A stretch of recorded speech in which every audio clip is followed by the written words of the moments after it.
តោះយើងមកតមេរៀនយើងដែលយើងអាច print បាទសងខាងនៅក្នុងកម្មវិធី PDF វិញម្ដងទៀតតោះអូខេតទៅពីខ្ញុំពូយ៉ាបាទយើងមករៀនពីរបៀបនៅក្នុងការ print នៅក្នុងកម្មវិធី PDF វិញម្ដងដែលនេះជាកម្មវិធី Acrobat ណា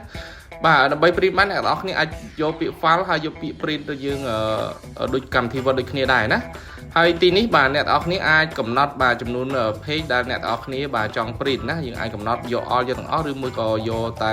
តាមចំនួន page ដែលយើងចង់បានបាទហើយបើសិនជាអ្នកនរគ្នាចង់ print សងខាងអ្នកនរគ្នាthíchយក print បាទ out board slide នេះមកគឺវានឹង print ចេញសងខាងតែម្ដងណាហើយនៅទីនេះអ្នកនរគ្នាអាចយក page setup ដើម្បីយើងមកកំណត់បាទទំហំกระดาษដែលយើងចង់ print ណាយើងយក A4 បែបនេះមក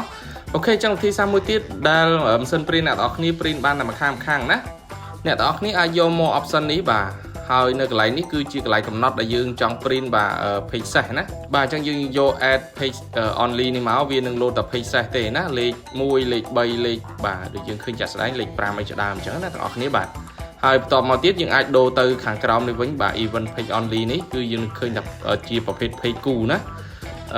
បាទលេខគូវិញម្ដងហើយយើងត្រឡប់កដាពេលយើង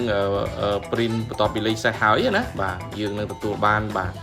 ឯកសារយើងសងខាងតែម្ដងណាបងប្អូនគ្នាបាទអូខេពីខ្ញុំពូយ៉ាអ្នកទាំងអស់គ្នាកុំភ្លេច follow សម្រាប់វីដេអូថ្មីបន្តថែមទៀតបើមានសំណួរអាចសាកសួរនៅ comment ខាងក្រោមអរគុណ